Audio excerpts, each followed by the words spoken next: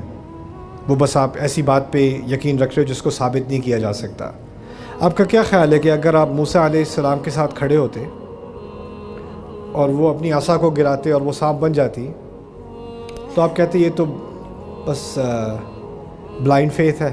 یا پانی الگ ہو رہا ہوتا اور آپ اس میں سے گزر جاتے، اور اگر آپ پانی سے گزر رہے ہوتے تو آپ یہ سمجھتے کہ اس خدا کو جس کو ہم مانتے ہیں یہ بس ایمانیات کی باتیں ہیں، لیکن اس کو ثابت نہیں کیا جا سکتا. آنکھوں کے سامنے ثابت ہو رہا ہے کہ نہیں ہو رہا ہے نا؟ لیکن مسئلہ یہ ہے کہ اب تو یہ قصہ بن چکا ہے، اس کو تو ہزاروں سال ہو چکے. میں تھوڑی دیکھ رہا ہوں پانی ہٹتا ہوا، تو میرے لیے تو کہانی ہے نا. جو کھڑا ہوگا وہاں پر اس کے لیے کہانی نہیں تھی، اس کے لیے اس سے بڑی حقیقت کوئی نہیں. اور میرے لیے بہت مشہور کہانی ہے، لیکن اس کہانی سے میرے ایمان میں تو اضافہ نہیں ہو رہا. مجھے یعنی عقلی ایمان میں، عقلی طور پہ تو یہ ثابت نہیں کر رہا کہ یہ اللہ کا کلام ہے یا اللہ کا دین ہے. آخری معجزہ جو اللہ تعالیٰ نے انسانیت کو دیا ہے وہ قرآن ہے، اور اس کے 2 مقاصد ہیں، ایک نہیں 2. ایک اس کا مقصد ہے کہ اس کے اندر ایک پیغام ہے، ایک بات پہنچانی ہے انسانیت تک، مجھ تک اور آپ تک. اس کا ایک مقصد یہ ہے. اس کا دوسرا مقصد یہ ہے کہ یہ ثابت کرے، قرآن خود ثابت کرے کہ یہ خدا کی طرف سے ہے اور یہ انسان کا ہو ہی نہیں سکتا. دونوں چیزیں ساتھ ساتھ، ایک طرف اس کا پیغام ہونا، دوسری طرف اس کا معجزہ ہونا. اور معجزہ اس چیز کو کہتے ہیں کہ وہ انسان ایک دفعہ دیکھ لے تو اس میں کوئی شک کی گنجائش ہی نہیں رہتی کہ یہ خدا کا نہ ہو. خدا کا ہونا، خدا کا خود ہونا اور اس کا یہ کلام ہونا، دونوں ساتھ سامنے بالکل واضح پیش. اسی طرح جس طرح کوئی کھڑا ہو موسیٰ علیہ السلام کے ساتھ اور وہ پانی کو الگ ہوتا دیکھے تو وہ کہے واقعی میں خدا ہے اور یہ اس کا رسول ہے. اسی طرح کا بلکہ اس سے زیادہ اعلیٰ درجے کا معجزہ اللہ تعالیٰ نے قرآن میں دیا ہے. ہوا یہ ہے کہ ہم نے قرآن کو سمجھا ایسی چیز اس میں کچھ پیغام ہے، اس کا ترجمہ کیا جا سکتا ہے، کافی ہے. لیکن اس کا جو معجزہ ہے اس کا ترجمہ بس ہم کہتے ہیں کہ اس کا ایک ایک لفظ ایک ایک جگہ پر ہے، اس سے ہٹ نہیں سکتا. اور ہم یہ باتیں تو کہہ دیتے ہیں، لیکن اگر کوئی پوچھے کیا مطلب، کیسے نہیں ہٹ سکتا، اس کا کیا ثبوت ہے، کیا دلیل ہے، تو عام مسلمان جو عربی نہیں جانتا اس کے لیے یہ جاننا بہت مشکل ہے.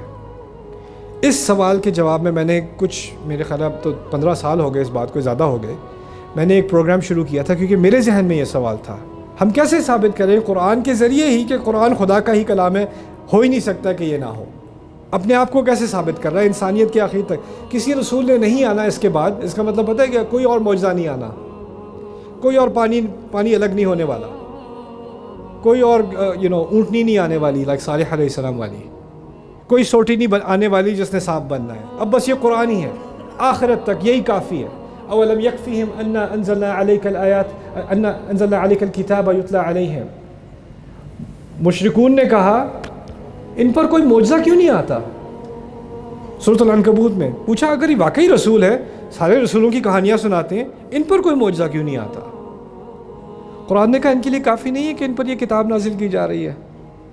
یہ کتاب قرآن نے خود اس بات کا دعویٰ کر دیا کہ قرآن خود ایک معجزہ ہے جو ثابت ہوا عرب میں.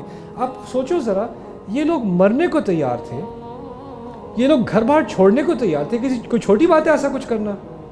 یہ لوگ ایک انسان کو جو ان کے ساتھ 40 سال عمر اس نے گزاری ہے اس کو ایک دم ماننے کو تیار ہیں کہ اس کے منہ سے جو الفاظ نکلتے ہیں اس کے ہیں ہی نہیں، یہ خدا رب کے کلمات ہیں اور یہ ایک ان دیکھے فرشتے کے ذریعے اس تک آتے ہیں. یہ کوئی آسان چیز ہے ماننا؟ اس کو ماننے کے لیے بہت زبردست قسم کی دلیل ایویڈنس کی ضرورت ہوتی ہے. آپ لوگ سائنس کے اسٹوڈنٹس ہو, جب تک آپ کے پاس ایویڈنس بیسڈ کوئی چیز نہ ہو تو آپ اس کو نہیں مان سکتے. آپ قبول نہیں, آپ کا ذہن قبول نہیں کرتا. اللہ تعالیٰ نے انسان کا ذہن ہی ایسا بنایا ہے کہ اگر کوئی چیز ثبوت کے بغیر پیش کی جائے تو انسان اس کو قبول نہیں کرتا. وہ کم عقلی کی دلیل ہوتی ہے. تو پہلی بات میں یہ کہنا چاہوں گا کہ جو آپ کہہ رہی ہیں نا فیتھ کیا ہوتا ہے, فیتھ اور مذاہب میں ہوتا ہے کہ عقل کا دروازہ بند کرو اور بس مان لو. قرآن اور اسلام ایک واحد دین ہے جو کہتا ہے اس کا اصل ایمان اسی وقت ہوگا جب عقل کا تالا کھلا ہوگا. سوال پوچھو, شک بھی کرو, پوچھو آگے سے کیوں ہے یہ خدا کا کلام, یہ خود ثابت کرے گا. اور اس کے لیے انشاءاللہ جو میں نے کام انگلش میں کیا ہے, میری امید ہے اس رمضان سے پہلے میں اردو میں بھی اس کی طرف کچھ کام کر سکوں. کیریکٹر کی جو آپ نے بات کی نا وہ اس کے اوپر بنتا ہے.